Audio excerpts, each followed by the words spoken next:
Welcome back दोस्तों। तो चलिए अब हम लोग देखेंगे पॉलिनोमियल्स पर बेस्ड कुछ प्रैक्टिस क्वेश्चन। पहला क्वेश्चन क्या कह रहा है, if K is any non zero constant then quadratic polynomial whose zeros are 2 and -6।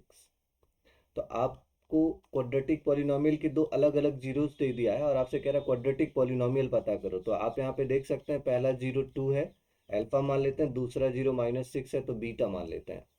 अब अगर आपको नया क्वाड्रेटिक पॉलिनोमियल चाहिए तो नए क्वाड्रेटिक पॉलिनोमियल का सम पता करना होगा उसके जीरोज का। तो नए क्वाड्रेटिक पॉलिनोमियल के लिए सम ऑफ जीरोज क्या हो जाएगा, 2 - 6 मतलब -2। और प्रोडक्ट ऑफ जीरोज क्या हो जाएगा, प्रोडक्ट ऑफ जीरोज हो जाएगा ये -4। प्रोडक्ट ऑफ जीरोज हो जाएगा 2 × -6 मतलब -12। क्लियर। अब new quadratic polynomial, new quadratic polynomial क्या होता है, आपने सीखा था new quadratic polynomial will be k into x square minus S x plus P, यही होगा। तो आप यहाँ से कह देंगे ये हो जाएगा k into x square minus S x, S तो कितना है -4 है तो माइनस माइनस प्लस 4x। अब प्रोडक्ट कितना -12 तो -12, तो k into x square plus 4x -12। Option कौन सा करेक्ट होगा, सी, k into x square plus 4x -12। Clear. चलो अगला क्वेश्चन देखते हैं। If alpha and beta are the zeros of the quadratic polynomial fx equal to x square minus 5x plus 4, then value of 1 upon alpha plus 1 upon beta minus 2 alpha beta। आपके पास कोई quadratic polynomial दिया है, क्या है ये, x square minus 5x plus 4, और इसके zeros क्या क्या है, इसका एक जीरो अल्फा है और दूसरा जीरो बीटा है। तो अगर इसके जीरोज दिए हैं तो सम ऑफ जीरोज पता कर सकते हैं, alpha plus beta equal to क्या होता है -b/a, और ये इंप्लाई करेगा alpha plus beta equal to, देखो b के जगह पर कितना है -5 माइनस माइनस +5, और a के जगह पर एक्स स्क्वायर का कोएफिशिएंट कितना है 1, तो 1। अब यहाँ से हो जाएगा अल्फा प्लस बीटा का वैल्यू कितना 5। अल्फा प्लस बीटा मिल गया हमको। Product of zeros alpha beta क्या होगा c/a, this implies that alpha beta equal to c के जगह पर कांस्टेंट टर्म कितना है 4, और कोएफिशिएंट ऑफ एक्स स्क्वायर 1 है तो 1 लिखो या ना लिखो। तो अल्फा प्लस बीटा भी मिल गया, अल्फा बीटा भी मिल गया। आपसे क्या पूछ रहा है, 1 upon alpha plus 1 upon beta -2 alpha beta. इन दोनों के केस में हम अल्फा बीटा एलसीएम ले लेंगे तो बचेगा क्या, alpha plus beta -2 alpha beta. तो अल्फा प्लस बीटा का वैल्यू कितना है 5, अल्फा बीटा का वैल्यू 4, -2 इंटू अल्फा बीटा का वैल्यू 4। तो 5/4 -2 4 जा 8, तो यहाँ से हो जाएगा 5 - 8 4 जा 32/4, और 5 से अगर हम 32 माइनस करेंगे कितना बचेगा -27/4। मतलब कौन सा ऑप्शन करेक्ट होगा, 1। क्लियर, आसान क्वेश्चन था ये भी। चलो अगला क्वेश्चन देखते हैं। If alpha and beta are the zeros of the quadratic polynomial ft equal to t square minus 5t plus 3, then the value of alpha raised to power 4 beta cube plus alpha cube beta raised to power 4 is। तो क्या करेंगे, यहाँ पर भी देखिए quadratic polynomial आपको दिया ही है T square minus 5t plus 3, और इसके दो जीरोज है, एक अल्फा एक बीटा। तो सबसे पहले काम क्या करेंगे, अल्फा प्लस बीटा पता कर सकते हैं। क्या होता है alpha plus beta, alpha plus beta equal to -b/a। This implies that alpha plus beta equal to, देखो b मतलब t का कोएफिशिएंट -5 है, माइनस माइनस +5, टी स्क्वायर का कोएफिशिएंट 1 है तो अपॉन में 1 लिखो या ना लिखो। अल्फा प्लस बीटा 5 हो गया। अल्फा बीटा क्या होता है c/a, this implies that alpha beta equal to, c का मतलब कांस्टेंट टर्म 3/a, तो a 1 है, 1 रहने दिया ऐसे। अल्फा बीटा का वैल्यू आ गया 3। आपसे पूछ रहा है alpha raise to power 4 beta cube plus alpha cube beta raise to power 4। आप यहाँ पे alpha cube beta cube common ले लो, क्या बचेगा alpha plus beta. Alpha cube beta cube को हम अल्फा बीटा का होल क्यूब लिख सकते हैं into alpha plus beta.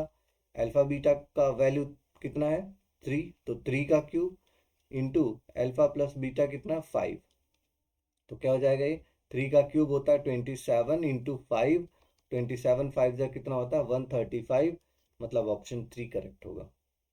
Okay, चलो नेक्स्ट क्वेश्चन देखते हैं। If alpha and beta are the zeros of the quadratic polynomial x square plus 7x plus 3, then value of alpha minus beta का whole square. Okay, तो आपके पास quadratic polynomial क्या है दोस्तों, x square plus 7x plus 3, इसके दो zeros हैं, एक अल्फा और एक बीटा।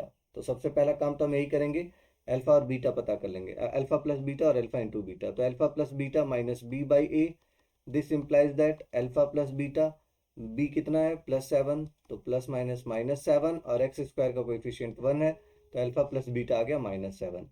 अल्फा बीटा क्या होता है सी बाई ए, तो सी मतलब कांस्टेंट टर्म 3 है और एक्स स्क्वायर का कोएफिशिएंट 1 है, मतलब 3 ले आएंगे हम लोग। अल्फा इंटू बीटा का वैल्यू कितना हो जाएगा 3। तो अल्फा प्लस बीटा भी पता हो गया, अल्फा बीटा भी पता हो गया। अब अगर आपको कभी भी अल्फा माइनस बीटा पता करना हो दोस्तों, तो आप एक आइडेंटिटी याद कर लो, we know that alpha plus beta का whole square minus alpha minus beta का whole square equal to 4 alpha beta. Clear? तो अल्फा प्लस बीटा कितना -7, तो -7 का square minus alpha minus beta का whole square equal to 4 into 3, तो 4 का square 7 का स्क्वायर कितना हो जाएगा 49, 4 3 जा 12, 12 को लेफ्ट साइड में लाओ तो -12 और अल्फा माइनस बीटा को उधर कर दो तो minus equal to alpha minus beta का होल स्क्वायर। 49 से अगर हम 12 माइनस करें कितना बचेगा 37, यहाँ पे बचेगा अल्फा माइनस बीटा का होल स्क्वायर। तो यही पूछा था आपसे, अल्फा माइनस बीटा का होल स्क्वायर कितना होगा 37। क्लियर? नेक्स्ट क्वेश्चन देखिए, if alpha and beta are the zeros of the quadratic polynomial, this where a b c are non-zero non-negative, then find value of mod of alpha minus beta। क्या कह रहा है इस question में, ax square plus bx plus c कोई quadratic polynomial, इसके zeros alpha और beta है।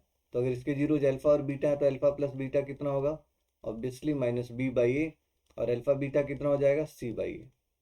अल्फा प्लस बीटा भी पता चल गया आपको, अल्फा बीटा भी पता चल गया, आपसे पूछ रहा है mod of alpha minus beta क्या होगा। अभी क्या सीखा है मैंने कि अगर आपको alpha plus beta alpha beta पता है तो अल्फा माइनस बीटा पता करने के लिए आपको आइडेंटिटी याद रखनी होगी, क्या, अल्फा प्लस बीटा का whole square minus alpha minus beta का होल स्क्वायर इक्वल टू होता 4 अल्फा बीटा। ओके, अब वैल्यू पुट कर दो, अल्फा प्लस बीटा मतलब माइनस बी बाई ए का whole square minus alpha minus beta का whole square equal to 4 into alpha beta मतलब C by ए। तो minus B by A का whole square हो जाएगा B square upon A square, 4c by A को left side में लाओ तो -4c अपॉन ए, और अल्फा माइनस बीटा का होल स्क्वायर राइट साइड ले जाओ तो प्लस हो जाएगा अल्फा माइनस बीटा का होल स्क्वायर।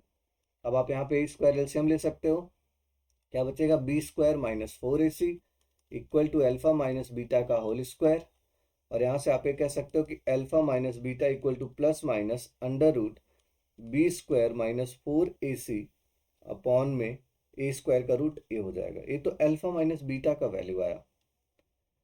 आपसे पूछ रहे mod of alpha minus beta क्या होगा, then you will say mod of alpha minus beta equal to हो जाएगा, यहाँ देखो मॉड जब लगाते हैं तो प्लस माइनस साइन हट जाएगा, एब्सोल्यूट वैल्यू होगी मतलब नॉन निगेटिव वैल्यू आती है, तो आप बोलेंगे ये क्या हो जाएगा मॉड ऑफ, अगर आप प्लस माइनस हटाएंगे तो under root B square minus 4ac upon में ए, या बी स्क्वायर माइनस 4ac को आप डिस्क्रिमिनेंट बोलते हैं, तो आप ये भी लिख सकते हैं mod of alpha minus beta equal to under root D upon A.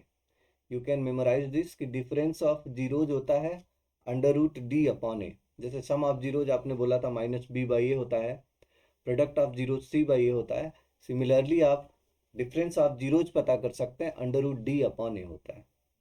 Clear? Okay.